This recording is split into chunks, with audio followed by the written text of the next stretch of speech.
calming it down and then getting back to business and taking over the football game. And that's what happened again yesterday. I mean, it had 10-0, and really the Steelers kind of just really struggling offensively, and then a couple of plays get it going, and the next thing you know, the game is tied 10-10. But it really felt like the Browns were even losing at halftime, because at that time the momentum had shifted and unable to answer it in the second half. And so really, it can be Deshaun Kaiser, Baker Mayfield, it can be any number of quarterbacks over there that have gone under center to try and win a game. It can be Brian Hoyer, and it just doesn't work. And until the Browns can really mentally handle that challenge that the Steelers will always throw your way, I think they'll continue to struggle over there. Jim Donovan's our guest. It's after a further review on this aftermath of the Browns' loss to the Steelers on Sunday. And I want to get to the offense first, because, it's like a broken record. And it's like, yes, the game itself yesterday was like a broken record and from the 16 years. But it was like a broken record from the season. The Browns have success executing one way on offense, and then they forget about it later in the game. I mean, they only ran the ball 6 times in the second half. It's I guess, Jimmy, they still haven't figured out that their identity should be as a running team, especially given the 2 running backs that they have that make them special compared to anybody else in the league. Yeah, there was a point in the game, early in the game, where, in fact, I applauded them for the patience they had with the running game, because they weren't picking up. Nick Chubb basically averages 5 yards a carry, and he's done that all season long. And yesterday, that was probably early in the game, that was probably 3 yards a carry, but that's okay, and they kept hanging with it. And the same went for Kareem Hunt. Hunt had one pretty good little run early in the game where he, kind of individually ended up with 7 yards on the run because he broke a couple of tackles. But, I mean, it was tough sledding, and you can expect that it was going to be that way, because that's a great defense. I mean, they are limited on offense, but their defense is really terrific, and that's why they're in the position that they're in right now, which is a playoff spot with 7 wins on the year. But I think that really, Gino, there was a real problem that was exposed yesterday, and the Browns' offensive line really lost the battle throughout the afternoon, and in particular, both tackles really had a tough day. Yes. Chris Hubbard had a tough day, and Justin McCray had a tough day too, going in and playing at left tackle for Greg Robinson. So, maybe we all kind of overlooked the importance and, what was going to be the aftermath of losing a guy like Greg Robinson when he came down with concussion symptoms in the middle of the week last week. But to go over there and end up having a different guy play left tackle, and really in true form, he's a guard, is really what he is, and he's out there playing left tackle, and he's going up against Bud Dupree and T.J. Watt. I mean, that's a real problem at that point in time. But you're right. I mean, early in the game, I remember saying during the broadcast to Doug Deacon, I said, they're really patient. They're hanging with the run here, which is pretty good. And it was getting them to where they needed to get to. But then they did stray away from it. And I know they were losing, but there was a lot of time left in the game that they really needed to hold on to the football and get a drive going. And I think that they might have pushed the panic button a little bit early. As far as the defense goes, I mean, we talk about Devlin Hodges, and a couple weeks ago when the Browns lost to Denver, it was Brandon Allen. And yes, I know the defense was shorthanded for a variety of reasons. I mean, in terms of injuries, but also, no Myles Garrett and no Demarius Randall, which is another thing I want to get to. But it was obvious that the Steelers could only win one way, which is basically throwing it up to James Washington and taking their chances, but it was working. And, Hodges ended up outplaying, the Duck ended up outplaying the Baker. Yeah, he really did. And again, it's kind of the way, it's amazing how these coaches like Mike Tomlin did a great job. I mean, and he kind of really laid it out in the middle of the week when he named Hodges as the starting quarterback, where he kind of endorsed him in a very lukewarm way, saying, well, he won't kill us going into the game, because they wouldn't allow that. I mean, they were going to really keep the game plan kind of elementary, and that's exactly what they did. There was no pass rush yesterday, Dino, and for the first time, it's probably considering the opponent, but for the first time you really felt the absence of Myles Garrett. You really did. There was just no pass rush. And to rattle a young quarterback like Hodges or like Brandon Allen, who you mentioned beat the Browns a few weeks ago in Denver, you really have to get some pressure on them. And there was no pressure yesterday. There was one time where Chad Thomas got a sack early in the game on the Steelers' first possession. But other than that, there was really no pressure. So there were points in the game where he had a nice pocket to be able to throw out of, and they mixed in their run very well. And the other thing that they did was, they gave him very, very easy routes to throw to. So he would dump the ball off. He's a check-down guy, and he did it well yesterday, where he would just check the ball out into the flat to Samuels, the running back, and he would pick up something out in the flat. And sometimes they would put the tight end out in the flat or leave him short off the line of scrimmage. And you're able to do that with no pass rush. So by the end of the game, there was nothing coming in the way of pass rush. And so you're really kind of naked at that point in time defensively. And I think yesterday was the day where you said, wow, that swing in the helmet and hitting Mason Rudolph in the head really hurt the Browns yesterday because, though Olivier Vernon tried to play, he really didn't play in the second half. I think he was very uncomfortable playing with a big brace on his knee. They just didn't get it. Suddenly you're playing with really young guys in there. Gustin and Brian Cox Jr. and Leon Koo. This was not the way it was drawn up at the beginning of the year. No, and suddenly, and because the Browns were having some difficulties, with Washington and some of the Steeler receivers, they couldn't be as aggressive blitzing as like normally because they couldn't blitz TJ Carey as much and things like that because they just weren't able to get regular hat on hat guys to the quarterback. And I thought the difference was Hodges, as you pointed out. Compared to Mason Rudolph, Hodges was much more patient, and he had a better pocket, but he was much more patient than I thought Rudolph was a few weeks ago on that Thursday night game. Yeah, the other thing that was a little bit distressing was that the wide receivers for the Steelers actually went up and they won the football away from the Browns defensive backs, and Greedy Williams, and even one time Denzel Ward, who's been playing really at a high level, but they actually just took the ball away. It's not like it was a 50-50 ball, but it was a ball that they would go up and they would win the football, and I give them a lot of credit for that. I mean, they went in all hands on deck. I mean, they realized they're shorthanded. Everyone's going to have to do a little bit more. It's not going to be a perfect pass thrown to you. It's not going to be a Ben Roethlisberger pass thrown to you. It's going to be a different kind of pass, and it's probably going to have a little bit of tension around it because this guy's kind of feeling his way playing the quarterback, and he's playing in a huge game. He's playing with your playoff fate on the table. But I give credit to Washington and to Deontay Johnson. I thought that even their other guys, Tevin Jones and Deion Kane all made these catches where the ball was, it was there to be played, and they ended up winning the football, and they did a great job doing that. Another recurring theme of the season came through this weekend. Just weird off-the-field distractions end up becoming points of discussion after the game. And this week it was a T-shirt, and Freddie wearing the Pittsburgh started it shirt that was made up after the game a couple weeks ago, and he got asked about it. The Steeler players got asked about it, and I don't think it's why the Browns lost, but anytime you give your opponent bulletin board material, they'll say it was a factor, and it's just something else we have to talk about today.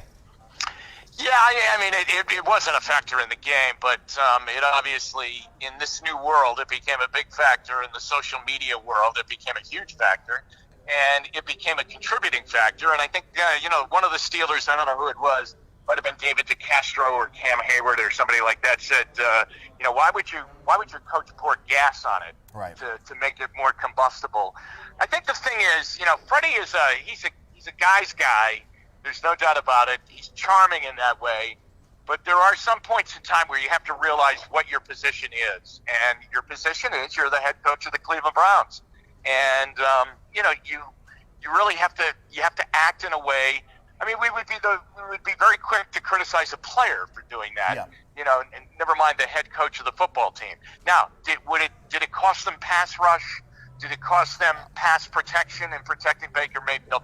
No, it didn't. But it was a storyline, obviously, going into the game, starting on Saturday and well into Sunday during all the pregame shows and all the pregame chatter.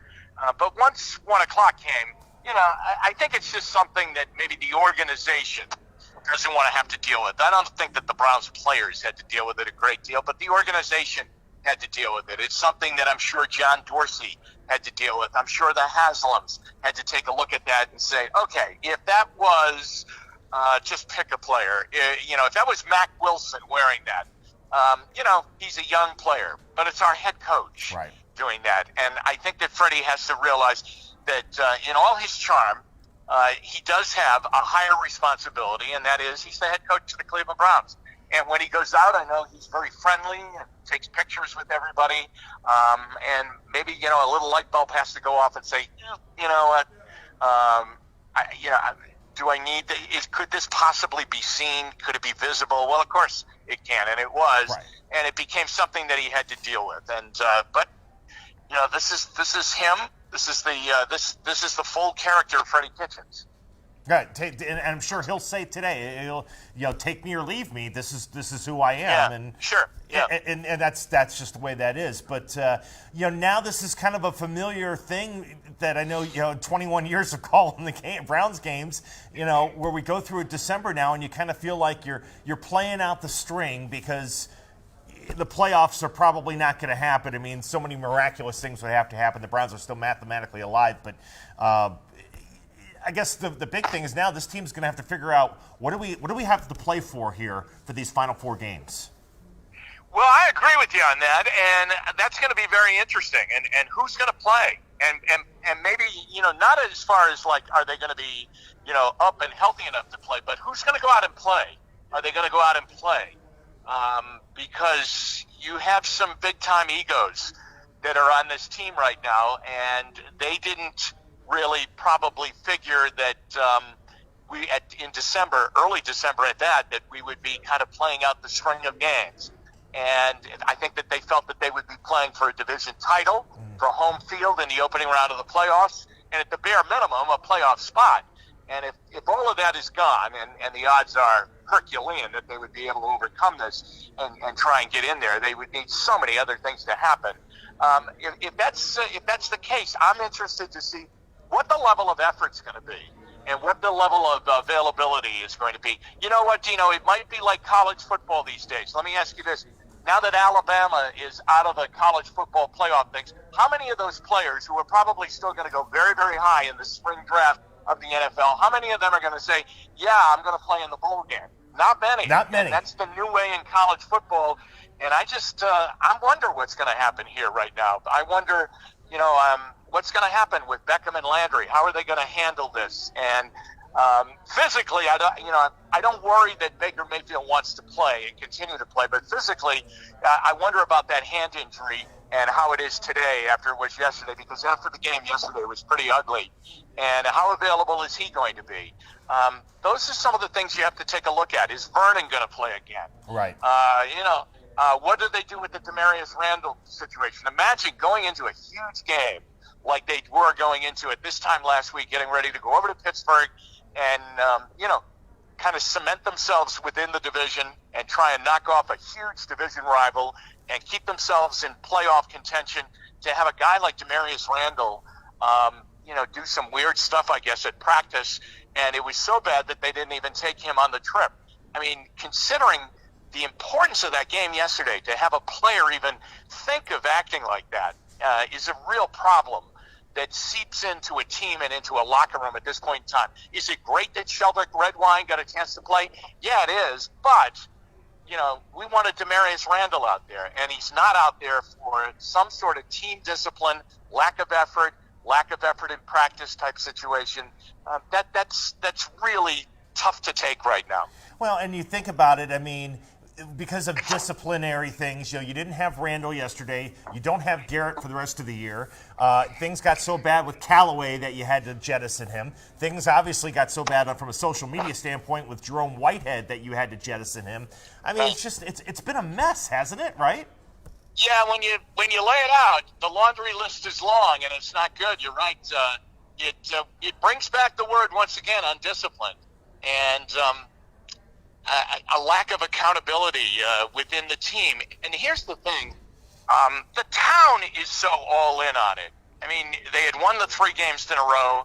Everybody was at a fever pitch going into the game this weekend and thinking that this was possibly the year, definitely have enough talent to go over and contend and possibly beat the Steelers, and to have these outside things happen. And before even the game is started, before you put the ball up on the tee and kick it off, you go into the game with a real bad feeling. I have to be honest with you, it had a funny feeling from the time we got on the buses and went over to Pittsburgh because of all the stuff that you and I have just talked about. Right. The T-shirt. Why isn't Randall on the trip? Right. Now, these are things that you shouldn't have to be handling at this point in time. And as you said, I mean, when you lay it all out, that your best player on the team is out for the remainder of the year because of a disciplinary situation and hitting another player with his helmet. I mean, you know, it goes back to beating yourself, really. Right. And this, you know, very few teams are good enough to overcome beating yourself the way the Browns have, and certainly the Browns aren't good enough. Jimmy, as always, we appreciate it, my friend. We'll see you later on tonight for What Matters Most at 6 and the front row at 7. All right. Thanks, Dino. Thank you. Jim Donovan, the voice of the Browns, joining us this morning on After Further Review. A lot of you are commenting about this. We'll get to some comments here, then we'll get Ben Axelrod up here, back home from Pittsburgh, and I want to get his thoughts on a couple of these issues that we talked about.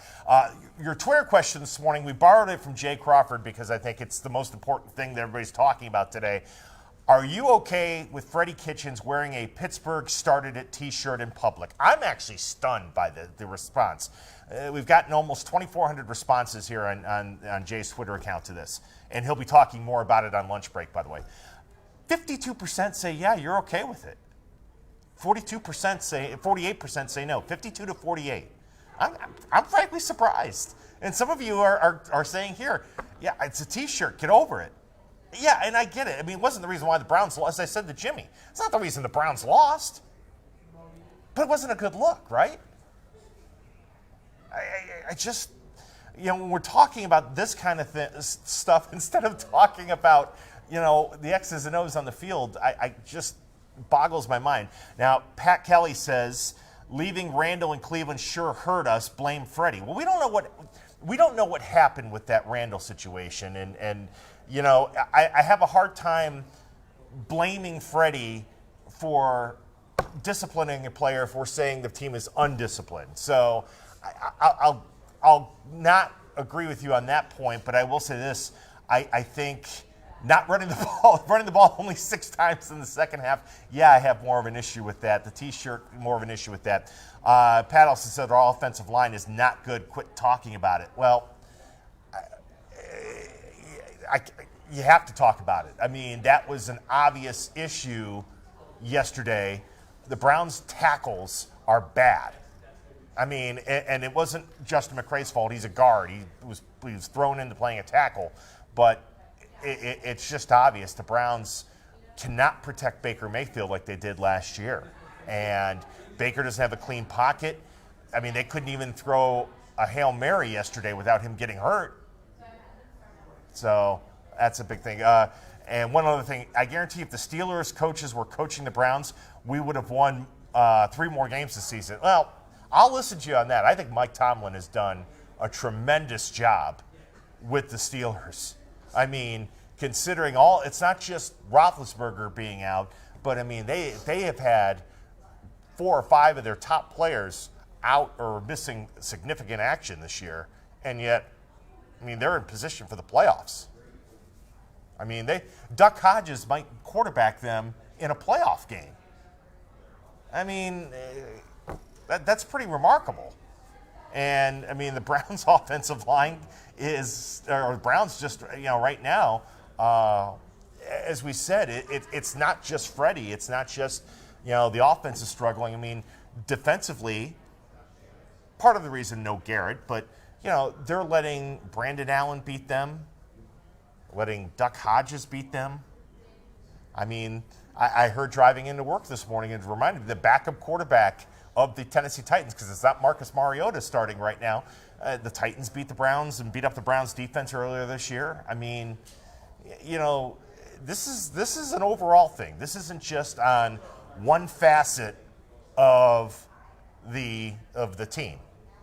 But I'll listen. I mean, you're going to start to hear now, because of the way the Browns lost, the fact the Browns lost to the rival, couldn't beat the Steelers when clearly roster versus roster, the Browns were better yesterday. I mean, it's a better roster. It's the first time we felt in 30 years that you put the Browns roster next to the Steelers roster in a game in Pittsburgh, and you could say, really without hesitation, that the Browns roster was better. But they lost. And, there's going to have to be some responsibility for that. And as we laid out with Jimmy there at the end, there's an issue. I mean, this has been going on now for, most of the season, where there's always a discipline issue, whether it's a Callaway, it's a Whitehead, it's a Garrett, Randall. I mean, and that's a problem. That's a problem because it's a distraction, and this team can't play through distractions. I think that's something we've seen this season. Let me see if Mr. Axelrod is available to join us here. Ben is going to pop on up here. We had a caravan of people in Pittsburgh yesterday. Mr. Florjancic and Axelrod both made the trip there. Ben is back with us. Happy Monday. Happy Monday. Happy December. Right. You made a point, and Matt Florjancic and I were talking about it, and I wanted to, because it's this Cleveland Browns team, with all the hype and all the expectations and everything coming into this season, there was a lot of barking. Mm-hmm. But unfortunately, there's no bite. And the Browns, we saw it again yesterday. Yeah, and that's, I know you and Jim talked about Freddie's T-shirt and all of that. And, yeah, it didn't affect a single play out there on the field on Sunday. But the reality for this team is this season has largely been defined by this team having more bark than bite. Right. And I thought, even without the T-shirt, take the T-shirt out of it. I don't know if you saw this tweet from ESPN's Diana Rossini, who is ESPN's reporter on location for the game. She had a quote from a Browns coach before the game saying that the atmosphere on the team bus was similar to when Auburn plays Alabama, and that the Steelers think they're the kings of the AFC North, and we're going to change that today. And then you go out and lose to a Steelers team with a quarterback who was their fourth-string quarterback at the start of the season. Correct. In Devlin Hodges, without Juju Smith-Schuster, without James Conner. This is a depleted Steelers team that the Browns just lost to. And between the shirt, between that pregame quote, all of the Browns' bravado got thrown back in their face. And really, I think this game is when we look back on the 2019 Cleveland Browns, for reasons both on and off the field, this is the game that's going to really exemplify what this team's been about. Yeah, this is going to be the defining moment. I mean, between the helmets, both against Pittsburgh, between the helmet swing at the end of the Steeler game the first time, and just, I bet for me it felt like it was once the Browns went up 10-0, it's like, okay, we're good.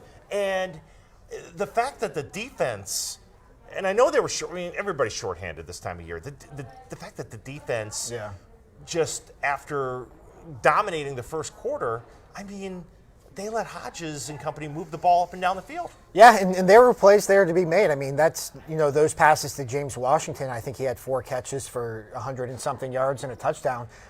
They were largely on jump balls, where it was go up and get them. And, whether it was Denzel Ward or Greedy Williams or Terrence Mitchell, they weren't coming down with those balls, and James Washington was going up and getting them. I thought when they went up 10-0 in the second quarter, I thought that was enough. I thought similar to the way Mason Rudolph played when they fell behind 21-0 here 2 weeks ago, I just didn't think this Steelers offense had enough punch. And it's okay for me to tweet that from the press box, but the Browns played that way as well, and lo and behold, to Baker Mayfield's point after the game, these are NFL players. These are not scrubs. This is a well-run team, and we saw that on display, I think really from midway through the second quarter on throughout the end of the game. And then on the flip side, again, it was another case, just kind of the offense went back to kind of trying to be, forgetting what their identity is, I felt like, and going away from largely from Chubb and Hunt. They had 6 carries, I think, total in the second half, and trying to figure out how to be a throwing team. unfortunately with an offensive line that was makeshift. Yeah, and that's, I agree. Going away from the run remains baffling. It's remained baffling throughout the season. I don't know if we'll ever get a good answer for it. That's when this offense has looked at its best. Nick Chubb and Kareem Hunt recently have been heavily involved. I thought their use of Jarvis Landry was interesting yesterday because, over the course of that 3-game winning streak, Jarvis Landry heavily involved. I think he had a touchdown in all 3 of those games. But that seemed like when they were winning those games, it felt like Jarvis Landry, opposing defenses were paying attention to Odell Beckham Jr., so they were taking what the defense gave them.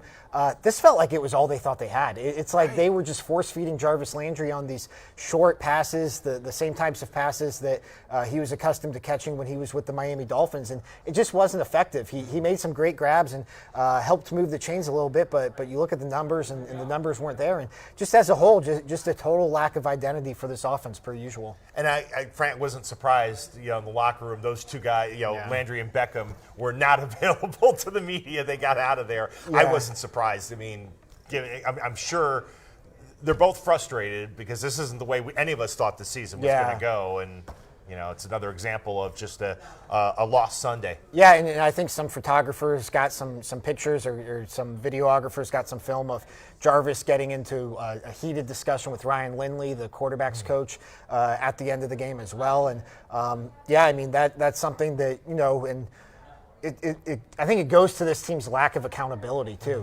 Who are the leaders on this team? We get into the locker room after the game, after talking to Freddie Kitchens and Baker Mayfield in the post-game press conferences, and really the only players left are Sheldon Richardson and Larry Ogunjobi. Nobody else is there to answer. Nobody else is there to be a team leader. You look at the captains on this team. There's Baker Mayfield. Christian Kirksey's been injured. Yep. And other than that, it's a long snapper. I mean, I don't know who the leaders on this team are, and I think that's been glaring since that week 1 loss to the Titans. Yeah, and you start to look at this thing from a wider lens, and I mean, I think that week 1 game, you have to look at that as a symptomatic of how things have been wrong this year. They get boat raced at the end of the game by the Titans. They lose to Brandon Allen. They lose to Duck Hodges, and they've had all these discipline problems.